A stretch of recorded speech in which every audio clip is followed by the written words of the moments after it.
Good day, everyone. Thank you, Professor, for the introduction. So my theme and topic does stem away from the constitutional law. That's because I study international law.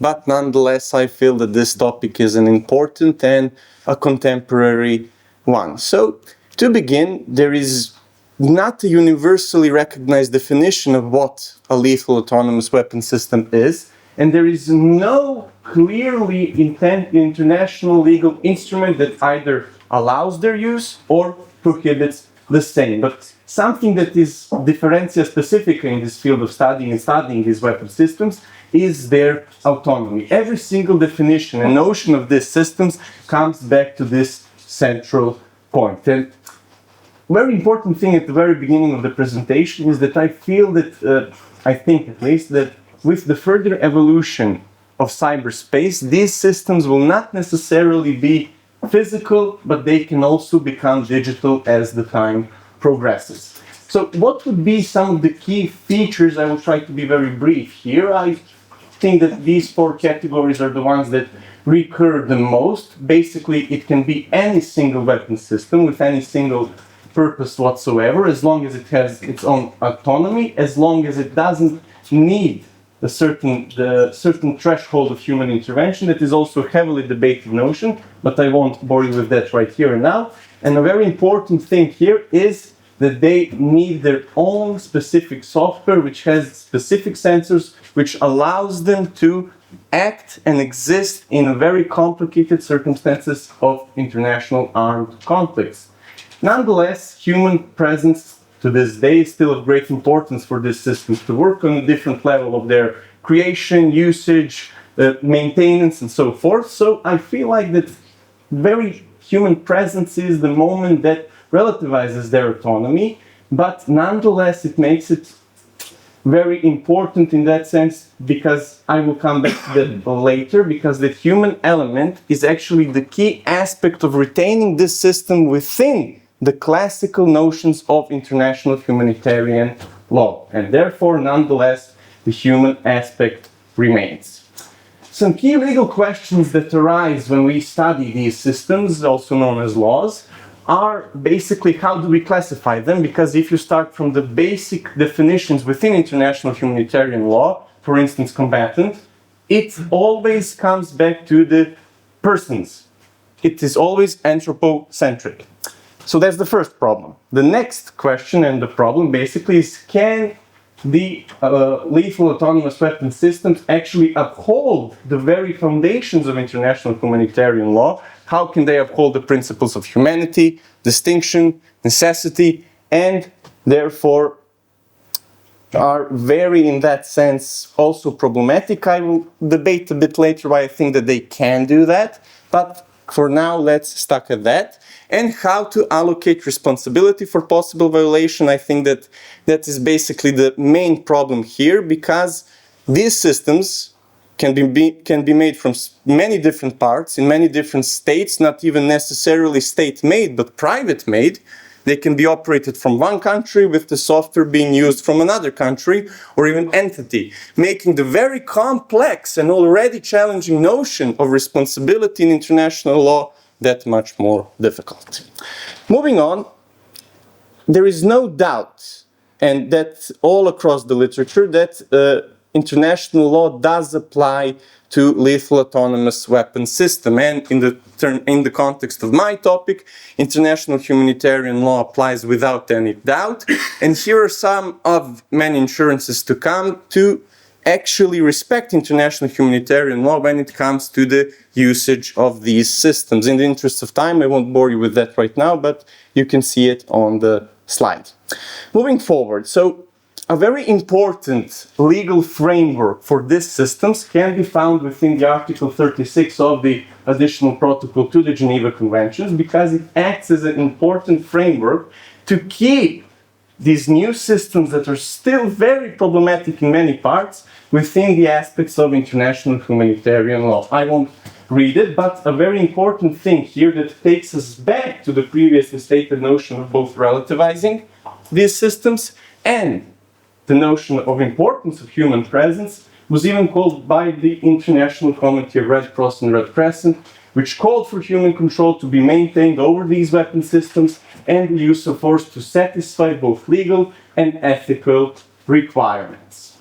So, like with many things in life, there are both pros and cons to the certain topics, and in here I think this is especially present, and in the interest of time I will only deal with one of the each, so one con and one pro. I think that the key negative aspect of using these systems lies within the potential malicious cyber activity. Why? Because when I was preparing for this lecture, in many of the field work and many of the articles that I read, you can get the notion that there are many fail-safes and kill switches that can be used in the vacuum of the system itself to protect it from the other problems arising in this field. But this moment, which again connects us back to the human activity of malicious cyber activity, basically talking about these systems being hacked from either a certain person, a terrorist group, a different state,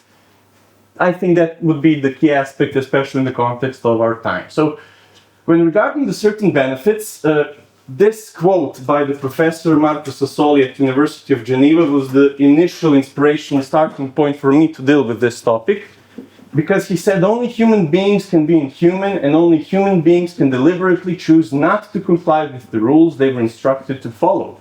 Therefore, meaning that these systems can actually be programmed, especially with such a level of advancement in technology and artificial intelligence, to even be more efficient and to maybe even comply, especially in the near future, much more efficiently with the main foundations of international humanitarian law and its legal sources.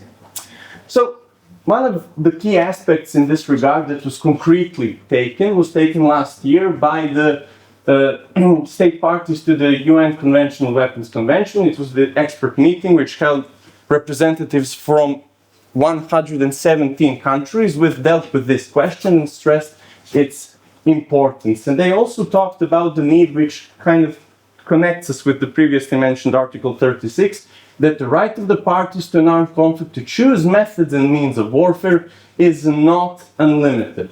And they actually produced what is some form of the famous De Martens clause in the international law, and that is this clause that you can see here, which states that in cases involving laws not covered by this convention and its annex protocols or by other international agreements, the civilian population and the combatants at all times remain under the protection and authority of the principles of international law derived from established customs, from the principles of humanity, and from the dictates of public conscience. Why it was imperative for me to go into detail here? Because there is no doubt that these systems, however new they are, however autonomous they may get, especially in the near future, they always remain within the boundaries of the system of public international law and even within the classical systems of international humanitarian law.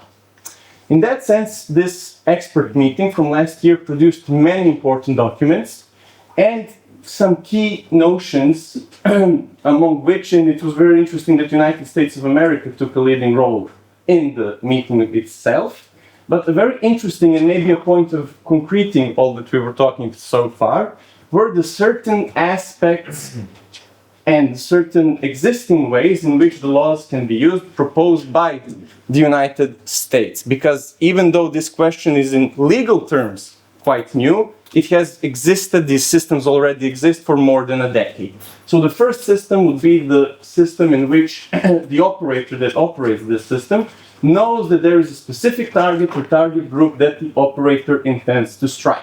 And these are the systems called the fire and forget systems, lock on F to launch, the missile systems, and so forth. The role of the operator is quite active here.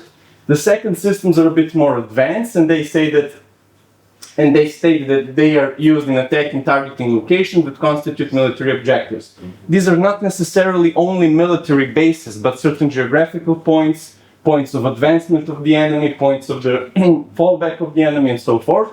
And the third ones are the ones with the highest level of autonomy and the ones that inherently can be the most dangerous one in both legal and practical sense. And that's the moment where the operator has not identified a specific target or location. What does this basically mean? That the system itself has the parameters to choose, okay, that's my target, that's not my target. He follows his own set of parameters without human interference.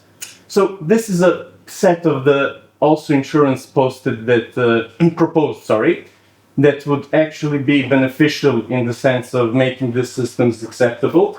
But these are in a way technical, and they also takes us back to the notion of the human presence, and they can basically be rounded up with these three insurance. So the states must ensure that humans at all times remain responsible and accountable in usage of laws, taking us back in a sense dealing with the notion of responsibility. They must ensure that human responsibility for the decisions is retained, since accountability cannot be transferred to the machines. That's one of the three questions asked at the very beginning of our presentation. And finally, states must ensure accountability across the entire life cycle of lethal autonomous weapon systems. And I feel that this third notion is especially important when it comes to the most advanced lethal autonomous weapon systems, ones that do not require human intervention, which will in the future become quite present. To conclude, and hopefully I was within our time limits, the notion of lethal autonomous weapon systems are not only present in a political sense. The first systems were put to use in around 2012-2013, but they have become a true cornerstone of the future work of international humanitarian law. And today, in 2025, it seems like that the question of regulating lethal autonomous weapon systems, stressing again with the technological advancement, with the advancement of artificial intelligence, this is not the question anymore of tomorrow, not even today, but I would actually dare to say yesterday. So thank you.